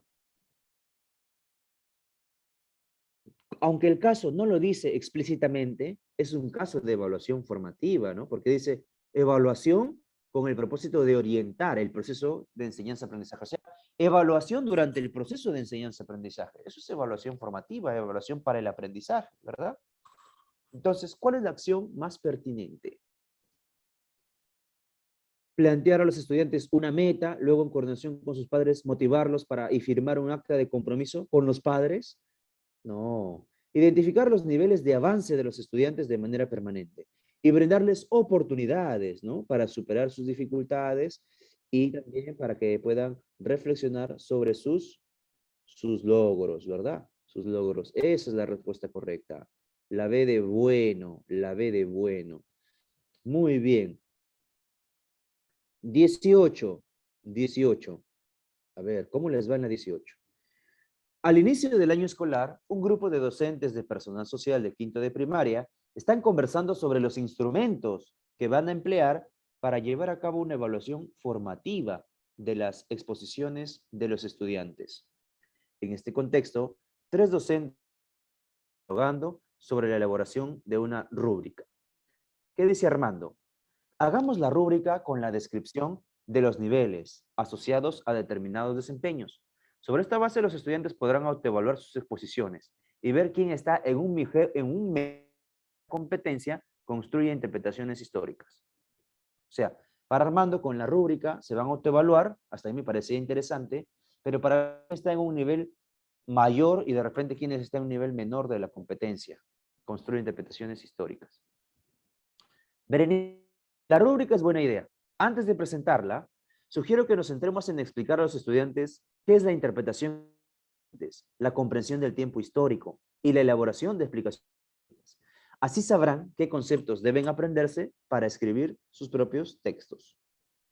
Cecilia, es verdad, pero creo que la rúbrica es útil para ofrecer a los estudiantes la oportunidad de que con nuestra orientación y conversando con ellos sepan qué aspectos han logrado y qué les falta fortalecer. Así juntos sabremos qué acciones realizar para alcanzar un nuevo objetivo. La pregunta final es, ¿cuál de los comentarios está más alineado con una evaluación formativa de las exposiciones orales que realicen en personal social? Bueno, de las exposiciones en personal social. O sea, ¿cuál de los comentarios más alineado con la evaluación formativa? De repente los 3 comentarios están cerca, están aproximándose a la evaluación formativa, pero hay uno que está más alineado a la evaluación formativa. ¿Cuál es? ¿Qué me... Ajá. Muy bien, el comentario de Cecilia. A ver, y si les pregunto, ¿por qué el de Cecilia? A ver, escríbame por favor en el chat. ¿Por qué el de Cecilia? ¿Qué parte del comentario de Cecilia les permitió a ustedes darse cuenta de que ella es la que está alineada, más alineada a la evaluación formativa? Escríbanme algo ahí en el chat. Ajá. ¿Por qué Cecilia? Ya, la respuesta es Cecilia, sí, no se preocupen, sí es. Pero ¿por qué Cecilia? ¿Qué dijo Cecilia? Brita, ¿qué frase de Cecilia les hizo de darse cuenta a ustedes que esa? Muy bien, Ana Carolina, Carmen, ya está. Me dicen ofrecer la oportunidad, sí. Ya, conversando con los estudiantes. Les explica. Orientación y conversando. Eso, a ver, Natalia, me gustó la respuesta. Ofrecer oportunidades a los estudiantes para que con nuestra orientación sepan. ¿La oportunidad de qué? De que sepan qué han logrado y qué les falta fortalecer. Esto es evaluación, ¿sí? Eso es evaluación formativa. Hacer que el estudiante identifique qué ha logrado y qué es lo que aún podemos mejorar. La evaluación formativa no es para ver quién aprobó, quién desaprobó, quién sabe más y quién sabe menos. La evaluación formativa es para detectar qué estamos logrando, qué estamos aprendiendo y qué es lo que aún podemos seguir fortaleciendo. ¿Ya? Muy bien, Cecilia. A ver, 19. 19. Los estudiantes van a participar en un panel en el que se abordará el tema de la alimentación balanceada. Al panel han sido invitados los docentes de la IE y los padres de familia. Durante el ensayo con la docente, uno de los estudiantes que modera el panel empieza su intervención de la siguiente forma. El alumno es Alex y dice lo siguiente. Buenas, profesores. Hoy día veremos cómo participan los que hablarán de comida. No se olviden de tomar sus apuntes, pues, para que cuando los chicos terminen de hablar, ustedes puedan hacer sus preguntillas.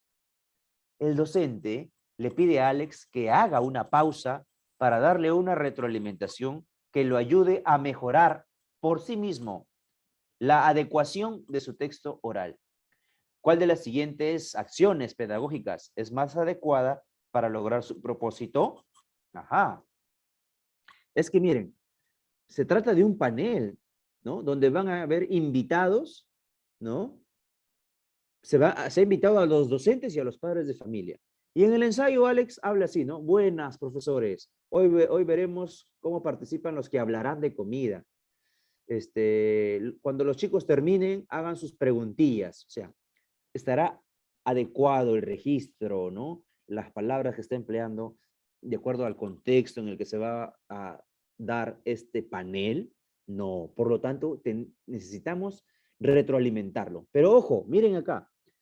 ¿Para qué lo vamos a retroalimentar? Para que por sí mismo, ¿no? Haga una mejor adecuación de su texto oral, ¿sí?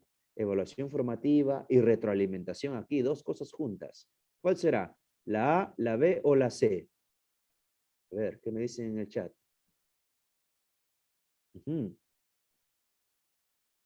Ya está. Me dicen la C. Correcto. Vamos a ver entonces. La A dice, preguntarle si cree que es adecuado para el contexto de su exposición saludar solo a los docentes. Luego facilitarle algunas formas de saludo que incluyan al resto del auditorio y a los participantes. Le habrá dado retroalimentación enfocada en la adecuación, ¿no? Del texto oral a la situación. No, se ha centrado en un detalle, ¿no? Es solamente en un detalle cuando hay otra cuestión de fondo. Rebecca Nijovic dice que cuando hay muchas cosas que retroalimentar, hay que focalizar, hay que priorizar qué es lo más importante a lo que tenemos que darle retroalimentación. Si bien es cierto, seguramente hay más cosas que retroalimentar en relación al texto de Alex, pero lo clave es que él no está utilizando las palabras de acuerdo al panel en el que van a haber docentes y padres de familia. Señalarle que en su intervención ha utilizado palabras que terminan en diminutivos, como preguntillas. Luego comentarle que estas palabras se deben evitar en su exposición. Entonces, le estoy dando, aunque sea algo que retroalimentar, pero le estoy diciendo su error. Y si quiero, lo que quiero es que por sí mismo se dé cuenta de lo que tiene que hacer. Pedirle que explique en qué contexto se enmarca su texto oral. Luego preguntarle si el tipo de lenguaje que ha empleado es apropiado para la audiencia a la que se va a dirigir. Esta es. Muy bien, la C de casa. Felicitaciones, maestros. La C de casa. 20. Con el propósito de promover en los estudiantes la actuación responsable en el ambiente, el docente les presenta una noticia en la que se señala que la veda de camarones se debe prolongar y planteen por escrito un comentario al respecto. A ver, hay una noticia que dice que la veda de camarones se debe prolongar. ¿Se acuerdan qué es una veda? Es una reglamentación que prohíbe la pesca de animales, ¿no? Animales marinos. Para evitar su sobreexplotación, porque también seguramente es temporada de apareamiento, reproducción, o porque se ha identificado que las especies de animales aún están en etapa de crecimiento y hay que dejarlos que crezcan y se reproduzcan, pues, ¿no? Entonces, esa es la noticia. Un alumno comenta lo siguiente, miren, ¿qué ha dicho el alumno? Esa medida es una exageración. Prolongar la veda perjudica a los pescadores y la venta de camarones. O sea, para él está mal que haya una veda, porque perjudica a los pescadores. El estudiante se cuestione su afirmación. Para ello, realiza la siguiente anotación en el escrito del estudiante.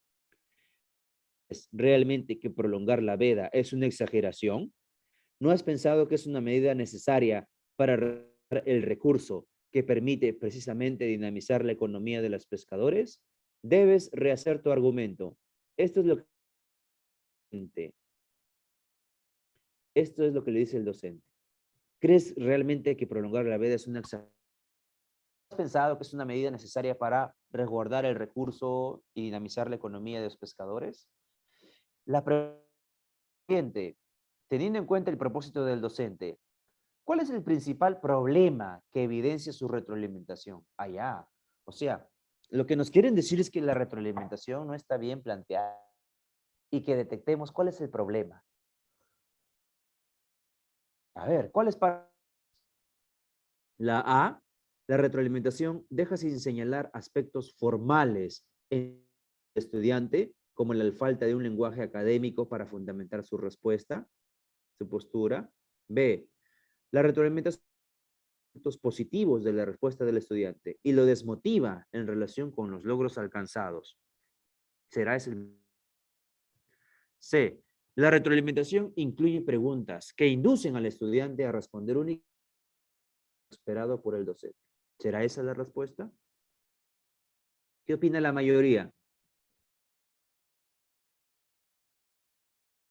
B. Me dicen que la B. Ya.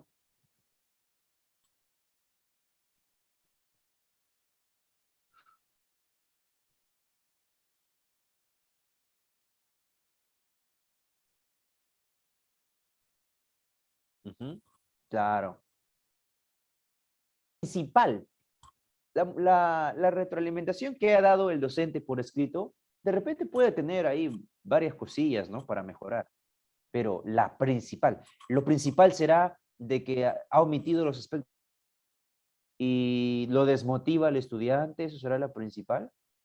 Recuerden que yo les he pedido esto, que tengan en cuenta. Cuando tienen un caso de retroalimentación, recuerden que la retroalimentación esperada tiene que ser por descubrimiento, ¿ok? Tienen que ser por descubrimiento. Realmente que prolongar la veda es una exageración, ya le está induciendo a una respuesta. Cuando le dice, ¿no has pensado que, que este recurso se tiene que resguardar porque permite dinamizar la economía de los pescadores? Ya le está dando la respuesta, la induciendo a la respuesta correcta. Entonces, el principal problema de esta retroalimentación es que induce al estudiante a responder solamente de una manera, ¿verdad? Y no le permite al estudiante descubrir o cuestionar su propia afirmación. La respuesta correcta aquí era la letra C de casita. C de casita, ¿ya? Esto es lo principal, que incluye preguntas que ya le dicen al estudiante cuál debe ser la opción válida y no le permiten a él descubrir cuál podría ser una mejor construcción de la respuesta. ¿Correcto? Entonces hemos llegado a la pregunta 20. Un último bloque que es rapidito nada más, porque nos faltan solo 2 preguntas. Un último bloque, ¿ya? Bueno, no les van a faltar casuísticas sobre los enfoques transversales en su examen, ¿ya? En su examen no le puede faltar 1, 2 o 3. Bueno, yo creo que al menos va a haber una, va a ser infaltable sobre los enfoques transversales. Recuerden que son 7, recuerden que los enfoques transversales aluden a valores, ¿correcto? Y recuerden que son muy importantes para el desarrollo de las competencias también, ¿correcto? Humanizan las competencias, ¿no? Les dije cómo lo explica mi colega. Él dice que los enfoques transversales humanizan las competencias, o sea, permiten que el estudiante desarrolle sus habilidades, pero en un marco de valores, ¿ya? ¿Cuáles son los enfoques? El enfoque de derechos, que tiene que ver con el respeto de los derechos de todos en la comunidad educativa, el respeto por las normas de convivencia, el cumplimiento de las responsabilidades, resolver conflictos de manera pacífica. El enfoque intercultural, ¿no? Que tiene que ver con aprender de otras manifestaciones culturales, enriquecerte, que si bien es cierto, tú puedes tener unas costumbres y la otra persona otras costumbres, pero no hay que cerrarnos, es decir, mis costumbres son mejores que las tuyas, no, sino que podemos aprender mutuamente de nuestras costumbres. Esa es la verdadera interculturalidad. igualdad de género muy conocido, el enfoque ambiental, el enfoque de orientación al bien común, ¿no? El trabajo en equipo, la solidaridad, proteger los bienes comunes como el conocimiento, los espacios públicos, búsqueda de la excelencia, hacer que los estudiantes desarrollen su potencial. Y enfoque inclusivo, darle las oportunidades de aprender a estudiantes con necesidades educativas especiales asociadas a alguna discapacidad, ¿no? Estudiantes que de repente tienen problemas de aprendizaje, darles oportunidades de aprendizaje también a estos estudiantes. Bueno, cerremos entonces nuestra práctica con los últimos casitos. Ahí compartimos pantalla. 21. En el patio de la IE acaban de colocar un tobogán. A la hora de recrear, los niños del aula de 5 años se dirigen corriendo para ser los primeros en jugar. La docente observa que Sonia y Pedro discuten, pues ambos sostienen el tobogán, están peleando por el tobogán. ¿Cuál de las siguientes acciones favorece la resolución entre los niños? Recuerden que cuando hablamos también de resolución de conflictos, son los mismos niños los que tienen habilidades para resolver conflictos. ¿Y el docente qué debe hacer? Ser un mediador nada más, ¿ya? Pero son ellos los que deben aprender a resolver. ¿Cuál será la respuesta correcta aquí? A ver, ahí está la opción A, opción B, opción C. ¿Qué me dicen? La idea está, como se dice, como un cuchillo bien afilado, ya tiene ahí sus respuestas. A ver, la mayoría se inclina por la B. ¿Qué dice la B? Preguntarles qué ocurrió y escuchar sus versiones. Luego pedir que digan cómo después de discutir con su compañero. Finalmente preguntarles cómo podrían hacer para que ambos jueguen en el tobogán y orientarlos para que lleguen a un acuerdo. Tienen razón, pues, porque son ellos. Nosotros los guiamos nada más. Guía, pero ellos van a responder cómo creen que deben hacer para que ambos jueguen en el tobogán, ¿no? Y orientarlos. Claro. Si han leído la letra A y la C, implica que el docente les dice la respuesta, ¿no? El docente les da la solución a su conflicto. ¿Y acá qué queremos? Que los niños resuelvan el conflicto. La pregunta lo dice. ¿Cuál de las acciones favorece la resolución del conflicto entre los niños? Eso es 21B. 22. Jazmín es una niña que presenta variación y será incluida en el aula de 5 años. A raíz de ello, las docentes de la IE comparten ideas sobre cómo favorecer la inclusión de la niña en el aula. A continuación se presentan los comentarios de 3 docentes. Sandra, sería bueno establecer turnos para que cada día un niño esté pendiente de Jazmín y le alcance los... Así Jazmín se sentirá cómoda en el aula. Recuerden que incluirlo no solamente significa garantizar comodidad, sino tener altas expectativas con respecto a Jazmín. Ser conscientes de que ella puede hacer también las actividades desde sus habilidades y sus características. Dice Gladys, creo que es necesario plantear para Jazmín actividades más sencillas que las propuestas para sus compañeros. Así ella percibirá que también puede aprender. O sea, como que está teniendo baja expectativa de lo que puede hacer Jazmín. Pero Jazmín hay que considerarla como una más. No como alguien que es diferente solamente y que no va a poder hacer las actividades. No, es una de la inclusión. ¿Qué dice Marta? Pienso que se pueden colocar puntos de apoyo que ayuden a Jazmín a reconocer el espacio. Así, ella podrá ubicarse con facilidad y desplazarse por su cuenta. Gladys no creo, ¿verdad? ¿Será Sandra o Marta? Marta, muy bien. Aquí la que tiene, ¿verdad? La que está mejor asociada o enmarcada en el enfoque inclusivo, Marta. Entonces, 20, ¿está correcta? C de casa. C de casa. Muy bien.